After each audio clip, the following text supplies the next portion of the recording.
suis M. Adamaba, président du conseil d'orientation de la délégation générale à la promotion des pôles de développement urbain de Diamniadio et de Lac Rose.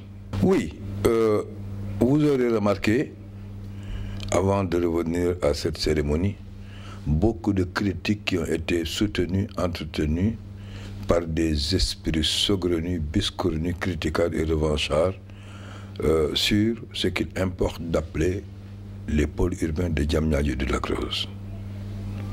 Beaucoup disent, on a commencé, mais on s'est arrêté. Non, on ne s'est pas arrêté.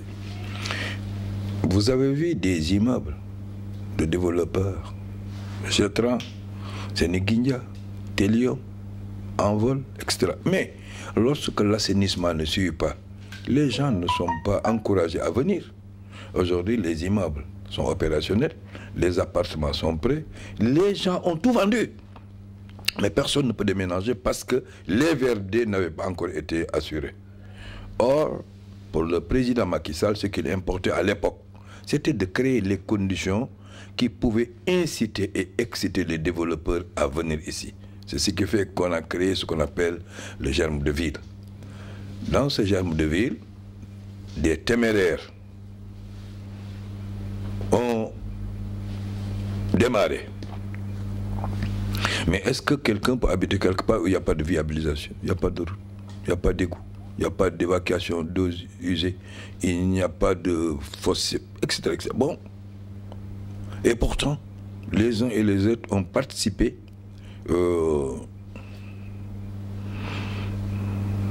par leurs moyens, par leurs possibilités et par leur engagement originel à donner une contribution qui permette de gonfler les ressources nécessaires pour la réalisation de ces VRD.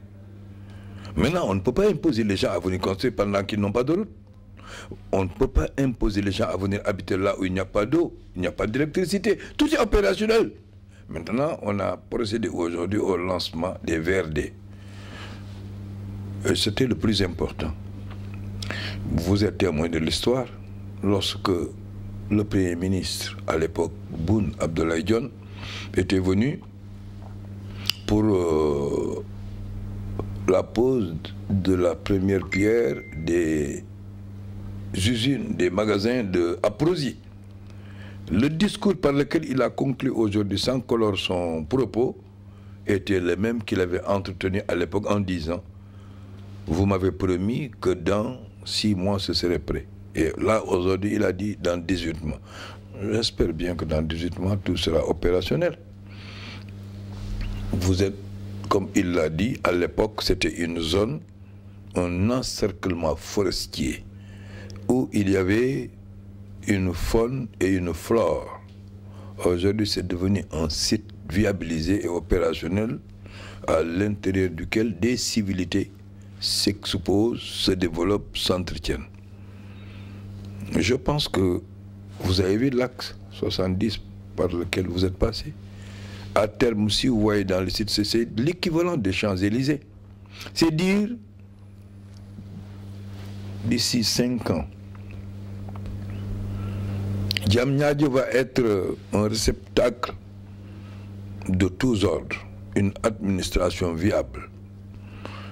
Les banques commencent à venir, les pharmacies, les écoles, l'université, la police, les ambassades, les ministères. Et on est à vol d'oiseau de l'aéroport international Blaise Diagne. À cela s'ajoute la continuité de l'axe 70 pour verser dans la zone touristique qui est le Lac Rose. Et l'importance des VRD m'amène à vous dire que le président de la République, dans sa magnanimité, a décidé, contrairement à Diamniadio, où on a enlevé des gens en leur donnant des indemnités. Au Lac Rose, on n'en enlève personne, on redresse les gens.